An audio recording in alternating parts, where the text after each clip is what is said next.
नमस्कार बच्चों, आज आधुनिक कविता में एक वृक्ष की हत्या कवि कुंवर नारायण जी द्वारा रचित एक वृक्ष की हत्या में वृक्ष के प्रति संवेदन भावना दिखा रही है।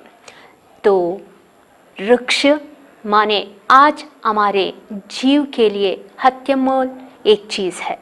उसे आज मनुष्य अपनी स्वार्थपरता के साथ काटते हुए पूरा वृक्षों को, एक नहीं बल्कि पूरे वृक्षों को नाश करता जा रहा है। उस विनाश के साथ साथ मनुष्य का विनाश भी होता जा रहा है। मनुष्य अपने स्वार्थपरता को छोड़कर अगर इस पर्यावरण को बचाएगा तो मनुष्य भी सुरक्षित रहेगा और यह परिसर भी।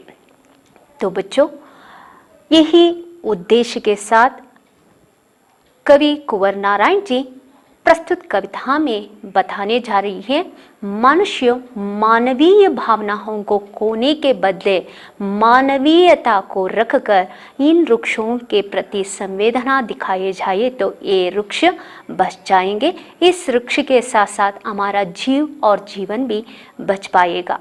यही आधार पर आज कविता पढ़ाने जा रही है। एक वृक्ष की हत्या कवि है कुंवर नारायण जी। कुंवर नारायण जी का जन्म हुआ है 19 सितंबर 1900। कुंवर नारायण जी का जन्म 19 सितंबर 1927 में उत्तर प्रदेश के फैजाबाद में हुआ है। आपने विश्वविद्यालय लखनऊ विश्वविद्यालय से 1951 में अंग्रेजी में MA उपाधि प्राप्त करने के बाद साहित्यिक क्षेत्र में आप कूदा। साहित्यिक क्षेत्र में आपके प्रमुख रचनाओं में मिलते हैं प्रकाशित रचनाओं में परिवेश, अपने सामने कोई दूसरा नहीं, आत्मजयी, वाश्रवा के बहाने, तीसरा सप्तक, हम तुम, इन दिनों आदि कविता संकलन मिलते हैं। इसके साथ साथ कहानी संकलनों में हाकारों के आसपास मिलते हैं। तो कवि कुंवर नारायण जी के साहित्य सेवा के लिए भारत सरकार ने ज्ञानपीठ पुरस्कार, पद्म विभूषण से पुरस्कृत किया गया है। तो आज कवि कुंवर नारायण जी द्वारा रचित एक वृक्ष की हत्या में कवि कुंवर नारायण जी वृक्ष के प्रति संवेदना जताते हुए अपनी भावनाओं को व्यक्त की है। उन भावनाओं में इस प्रकार है, कवि कुंवर नारायण जी हमेशा बचपन से जिस वृक्ष को देखते आते थे वह वृक्ष न दिखने से दुखित होकर अपनी संवेदन जताते हुए यह बात कह रहे हैं, जिस वृक्ष को ना देखने पर अपनी यादों को खोकर कह रहे हैं कि कवि और वृक्ष के प्रति एक वह रिश्ता था दोस्त। कवि वृक्ष को दोस्त मानते थे और दोस्त के प्रति संवेदना जताते हुए यह बात कह रहे हैं, वृक्षों को कट जाने से, यानी एक नहीं कई वृक्षों को कट जाने पर उसकी यादें जो है कवि को बार बार सताते जा रही है। तो घर के सामने जो हमेशा दरवाजे पर तैनाती एक वृक्ष खड़ी होकर चौकीदार जैसा हमेशा दिखता था, वह पेड़ न दिखने से कवि कुंवर नारायण जी दुखित है और उसकी याद में खोकर यह बात बता रही है। और उसके साथ साथ कवि कुंवर नारायण जी मनुष्य को सतर्क होकर चेतावनी दे रही है कि मनुष्य अपनी मानवीय मौल्य गुणों को ना खोए, मानवीय मौल्य गुणों को रखकर इस वृक्ष के प्रति वे भी संवेदना दिखाएं। यानी वृक्ष की जहाँ तक संरक्षण करेंगे वहाँ तक मनुष्य का जीव जीवित रहेगा। तो इसके साथ साथ आज की कविता है एक वृक्ष की हत्या। अब की घर लौटा तो देगा वह नहीं था। कवि कुंवर नारायण जी वृक्ष वृक्ष के प्रति संवेदना जताते हुए अपनी भावनाएं इस तरह व्यक्त कर रही है कि हब की घर लौटा तो देखा वह नहीं था, वही बूढ़ा चौकीदार वृक्ष जो हमेशा मिलता था घर के दरवाजे पर तैनात था। पुराने चमड़े का बना उसका शरीर वही सख्त जान, झुकीधार, खुरदुरा, तना मैला कुचैला, राइफल सी एक सूखी ढाल, एक पगड़ी फूल पत्तीदार, पाँवों में फटा पुराना जूता, चरमराता लेकिन अक्कड़ बलबो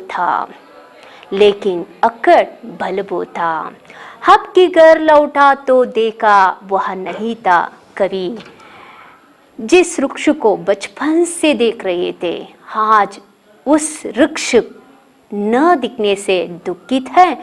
उसकी याद में खोकर यह बात बता रही है कि हब की घर लौटा तो देखा वह नहीं था, हब मैं घर लौटा तो वह वृक्ष न दिखता था। वही बूढ़ा चौकीदार वृक्ष जो हमेशा मिलता था घर के दरवाजे पर तैनात, घर के दरवाजे पर तैनाती खड़ी हमेशा चौकीदार जैसा मिलता था, वह अब ना रहा। पुराने चमड़े का बना उसका शरीर वही सख्त जान, वह शरीर कितना सख्त था, कितना कठोर था। पुराने चमड़ेदार झुकीधार वह शरीर इतना कठोर था, अब वह ना रहा। जो कि जुरियोदार खुरदुरा तना मैला कुचैला, राइफल से एक सूखी ढाल। पुराना होने के कारण उसके चमड़े जुरियोधार और खुरदुरा जैसा था और धूल जम जाने से मैला कुचैला सा दिखता था। एक सूखी ढाल जैसा राइफल थी, एक पगड़ी फूल पत्तीदार पावों में फटा पुराना जूता। कवि बता रही है उसमें जो पत्ते है, फूल है, उसे संबोधित करते हुए कह रहे हैं ऊपर के एक फूल पत्तों से बने एक पगड़ी जैसा दिख रहा है, कोई फूल पत्तों जैसी पगड़ी पहना ही हो ऐसा दिख रहा है। पाँवों में फटा पुराना जूता चरमराता लेकिन अक्कड़ बलबूता। कवि बता रहे हैं उसकी जड़ इतना मजबूत था, इतना कठोर था, सख्त था कि उसे संबोधित करते हुए कह रहे हैं कि जूता, पुराना जूता, और कह रहे हैं पुराना जूता फटा पुराना चरमराता सा लेकिन फिर भी टिकाऊ सा खड़ा है। कवि वृक्ष के प्रति संवेदन जताते हुए यह बता रहे हैं बचपन से जिस पेड़ को मैं देख रहा था वह पेड़ न दिखने से दुखित होकर याद में खोकर यह बात बता रही है। हमेशा जिसे मैं घर के दरवाजे पर तैनाती खड़ी मुझसे मिलता था वो पेड़, वह वृक्ष अब ना रहा है। वह वृक्ष का शरीर इतना सख्त था, इतना कठोर था कि पुराने चमड़े से बना हुआ वह शरीर इतना सख्त था, फिर भी मुझसे मिलने खड़ा था। हमेशा मैं और वृक्ष के साथ एक दोस्त का संबंध, एक दोस्त का रिश्ता बना हुआ था। वो दोस्त हमेशा मुझसे मिलता था लेकिन अब ना रहा। लेकिन फिर भी पुराने चमड़े से बना पुराना जूता, फटा पुराना चमड़ाता सा लेकिन फिर भी टिकाऊ जैसा खड़ा है। और ऊपर उनके फिर यानी वृक्ष के ऊपर फल पत्तों से बने एक पगड़ी जैसा पहनी हो ऐसा दिख रहा है।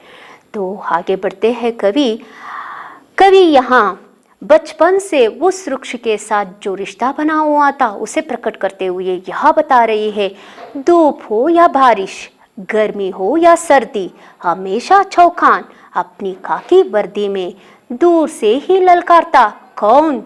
मैं जवाब देता, दोस्त।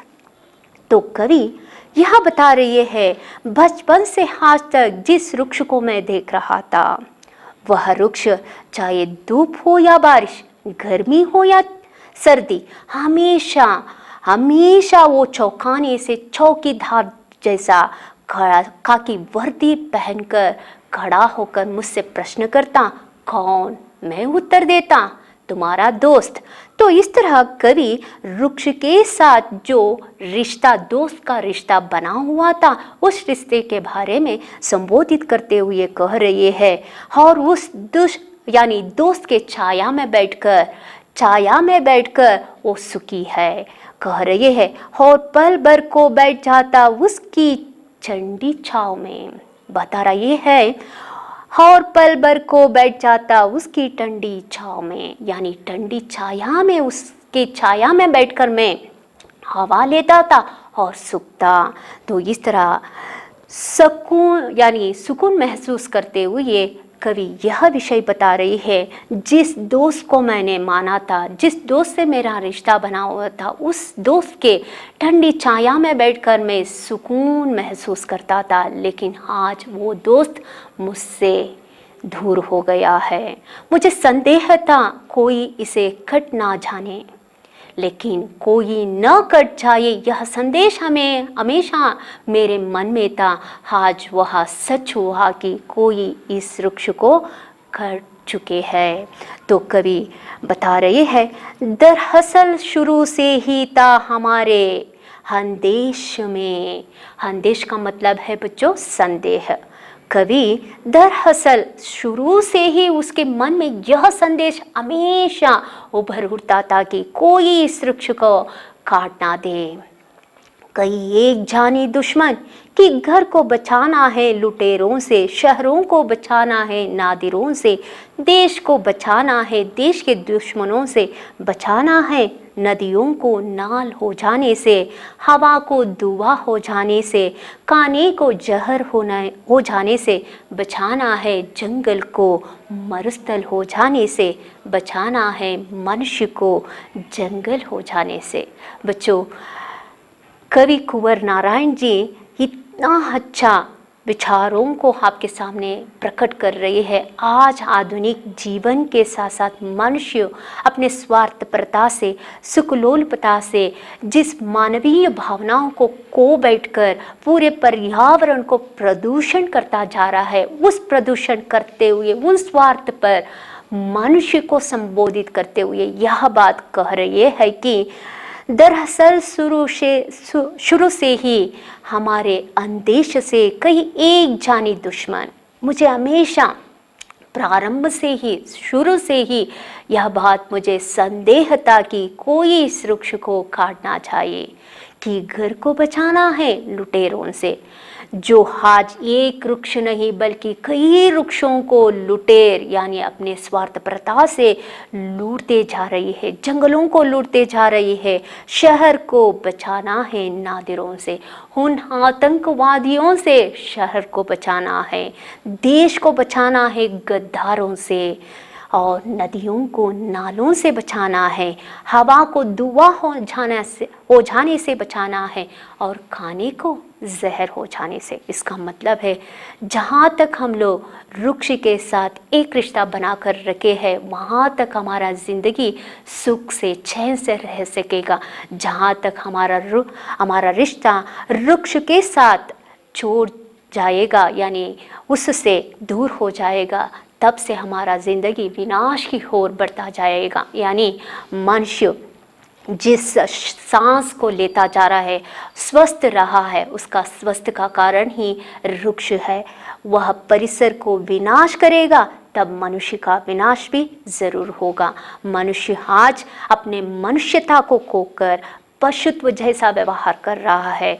अगर जंगल ना रहेगा तो मनुष्य कुछ जंगल में रह पाएगा, यानी मनुष्य का जंगल बन जाएगा। मनुष्य जंगल में जानवरों जैसा व्यवहार करेगा, पशुत्व जैसा व्यवहार करेगा। तो वो पशु जैसा व्यवहार करेगा, इसका मतलब होगा मनुष्य ना रहकर जानवर बन जाएगा। इसलिए कवि यह उद्देश्य करते हुए बता रहे हैं कि घर को बचाना है, हमारे घर को बचाना है किससे? लुटेरों से। और शहर को बचाना है आतंकवादियों से। और देश को बचाना है जो देशद्रोही है, गद्दार है, उससे बचाना है। और नदियों को, नालों से, हवा को धुआं हो जाने से, आज हवा इतना धुआं से भर चुका है कि शुद्ध हवा कहाँ मिल रहा है बच्चों। इसलिए हमें अपनी परिसर को बचाने के लिए खुद का परिसर के साथ संबंध जोड़ना होता है, यानी एक रिश्ता बनाना होता है। हर एक बच्चे एक वृक्ष को, अगर एक पौधे को ढालेगा तो आगे वही पौधा पूरे समाज के लिए, पूरे परिसर के लिए शुद्ध हवा देगा। शुद्ध हवा देगा इसका मतलब शुद्ध स्वस्थ शरीर हमारा होगा। इसलिए कवि कह रही है, अगर हमारा खाना भी आज जहर बनता जा रहा है, इसलिए आज मनुष्य अपने स्वार्थपरता से जितने जितने भवन बनाता जा रहा है, सड़कें बनाता जा रहा है, फैक्ट्रियां बनाता जा रहे हैं, कारखाने बनाते जा रही है, जिसके द्वारा रासायनिक चीज़ें नदियों में मिल रही है, हवा में मिल रही है, तो हमें शुद्ध हवा, शुद्ध पानी कहाँ मिलेगा? शुद्ध हवा, शुद्ध पानी मिलने के लिए हमारे होर से भी एक ऐसा काम होना चाहिए जो हम इस परिसर को निर्माण करना होगा, इस परिसर को बचाना होगा। इसी उद्देश्य से आज जो जंगल मरुस्थल में बदलता जा रहा है, उस मरुस्थल हो जाने से हमें बचाना ज़रूरी है। और मनुष्य खुद जंगल बनाता जा रहा है, यानी परिसर को विनाश करते करते वो खुद जानवर होकर जंगल में रह रहा है। तो ऐसे परिस्थिति का निर्माण ना हो, यही उद्देश्य से कवि कुंवर नारायण जी संदेह करते हुए, यानी कल के भविष्य के परिस्थिति को उद्देशित करते हुए यह बता रही है, कल के भविष्य में ऐसा निर्माण ना हो, मनुष्य अपने मानवीय भावनाओं को खोकर ऐसा जानवर ना बने, ऐसा पशुत्व जैसा व्यवहार ना करे। तो मनुष्य खुद अपना पहचान करना चाहिए। उनके पहचान वह है जिसका रिश्ता हमेशा वृक्षों के साथ होना ज़रूरी है, क्योंकि वृक्ष हमेशा हमारा जीव और जीवन है। उससे बचाना, उसके रक्षा और उसके निर्माण खुद मनुष्य का कर्तव्य बनता है। इसी के साथ आज के कविता का सारांश पूरा हो जाता है। इसके साथ साथ एक शब्द और वाक्यांश में उत्तर लिखिए। उनमें से पहला प्रश्न बनता है, कवि ने बूढ़ा चौकीदार किसे कहा है? बूढ़ा चौकीदार कहा है वृक्ष को। उत्तर है बच्चों वृक्ष। वृक्ष का शरीर किससे बना है? पुराने चमड़े से। उत्तर है पुराने चमड़े से। सूखी ढाल कैसी है? सूखी ढाल राइफल सी है। वृक्ष की पगड़ी कैसी है? फूल पत्तेदार है। देश को किससे बचाना है? देश को गद्दारों से यानी दुश्मनों से बचाना है। हवा को क्या हो जाने से बचाना है? हवा को धुआं हो जाने से बचाना है। जंगल को क्या हो जाने से बचाना है? जंगल को मरुस्थल हो जाने से बचाना है। इसके साथ साथ 3-4 वाक्यों में पहला प्रश्न मिलता है, वृक्ष न दिखने पर कवि उसकी यादों में कैसे खो गए? बच्चों, वृक्ष यानी एक वृक्ष की हत्या द्वारा कवि अपनी भावनाओं को अभिव्यक्ति की है। वृक्ष के प्रति संवेदन जताते हुए कवि कुंवर नारायण जी अपनी भावनाएं इस तरह व्यक्त की है, जब वे घर लौटता तो वह वृक्ष न दिखने से दुखित हो जाते हैं। उसकी यादों में खोकर यह बात बता रही है, जो वृक्ष दरवाजे के तैनाती खड़ी होकर चौकीदार बनकर हमेशा मुझसे मिलता था, वह वृक्ष, वह पुराना शरीर, चमड़े से बना सख्त शरीर अब ना रहा है। उससे दुखित होकर यह बात बता रही है, पुराने होने के कारण उसके चमड़े जुरीदार और कुरुधरा सा है और धूल झमझाने से मैला कुचैल जैसा है। और कह रही है, एक सूखी ढाल राइफल सी बना है और उसके ऊपर यानी वृक्ष के ऊपर कोई व्यक्ति उसके फल यानी फल पत्तों से बने पगड़ी पहनाई हो ऐसा दिख रहा है। फिर भी कह रही है, पुराना जूता फटा चरमरा था सा वहाँ शरीर, सख्त शरीर, लेकिन फिर भी वो टिकाऊ जैसा कड़ा है। तो इस तरह वृक्ष के प्रति कवि अपनी यादों को प्रकट कर चुके हैं। आगे देखेंगे तो वृक्ष की महत्ता पर कवि क्या कहा है।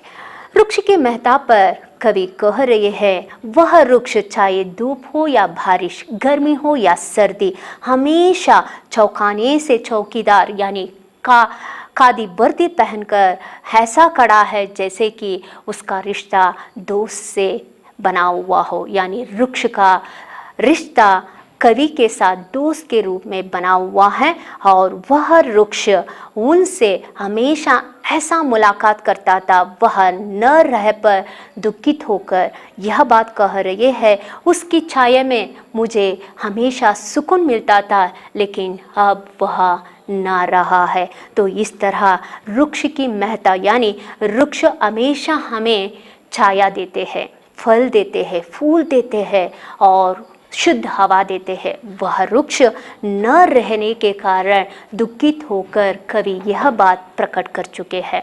पर्यावरण के संरक्षण के संबंध में कवि कुंवर नारायण जी के विचार यह है कि आज मनुष्य अपने स्वार्थपरता से, सुख लोलुपता से भविष्य में उन्होंने जो होना चाहिए यानी परिसर का निर्माण होने के बदले परिसर के विनाश की तौर पर आगे बढ़ता जा रहा है, परिसर को विनाश करता जा रहा है। तो उसे उद्देशित करते हुए आज जो हमारा घर लुटेरों से, वह कह रही है ऐसे लुटेर यानी स्वार्थपरता से वृक्षों को काटते जा रही है। एक नहीं बल्कि कई वृक्षों को काटने से हाथ परिसर में प्रदूषण बढ़ता जा रहा है। उन लुटेरों से घर को, शहर को बचाना चाहिए, उन दुश्मनों से देश को बचाना चाहिए, नालों से नदियों को बचाना चाहिए, हवा को धुआं हो जाने से बचाना है। और कह रही है जंगल को मरुस्थल हो जाने से बचाना है और अंत में कह रहे हैं मनुष्य को जंगल हो जाने से बचाना है। तो इसका अर्थ है आज मनुष्य अपने स्वार्थपरता से जिस वृक्ष को नाश करता जा रहा है, उस वृक्ष के प्रति एक संवेदन दिखाना चाहिए, उसके प्रति एक रिश्ता बनाना चाहिए, क्योंकि जिस वृक्ष से हमें शुद्ध हवा, शुद्ध खाना, शुद्ध फल फूल ये सब मिल रहा है, उसे विनाश करेंगे तो हमारा विनाश भी ज़रूर होगा। भविष्य में मनुष्य खुद जानवर बनकर जानवर जैसा दूसरों पर अतिक्रमण करेगा यानी चढ़ाई करेगा, आक्रमण करेगा, जानवर जैसा बर्ताव करेगा। इसलिए मनुष्य जंगल में रहा एक जानवर बनने से बचाना है। मनुष्य जानवर ना होकर मनुष्य ही रहे। इसलिए कवि अंत में इस कविता के साथ यह उद्देशित करते हुए बता रही है, मानवीय भावनाओं को हमेशा मनुष्य के साथ जुड़े रखने के लिए कह रही है। कभी भी मानवीय भावनाओं को खोकर ऐसा जानवर ना बने, ऐसा पशुत्व जैसा व्यवहार ना करे जो जिसके साथ आज मनुष्य वृक्षों के साथ करता जा रहा है। वृक्षों को बचाने के लिए हर मनुष्य का कर्तव्य बनता है कि क्योंकि भविष्य में वृक्ष ही जीव है और जीवन है, उसे बचाना हम सबका कर्तव्य है। तो इस तरह कवि अपने उद्देश्य को कविता के द्वारा अपने भावनाओं को प्रकट करते हुए हमारे सामने उन विचारों को प्रकट किए हैं जो हम सब परिसर के साथ और परिसर का निर्माण में हम सब साथ जुड़े। तो इसके साथ साथ आज के अध्ययन समाप्त होता है। धन्यवाद।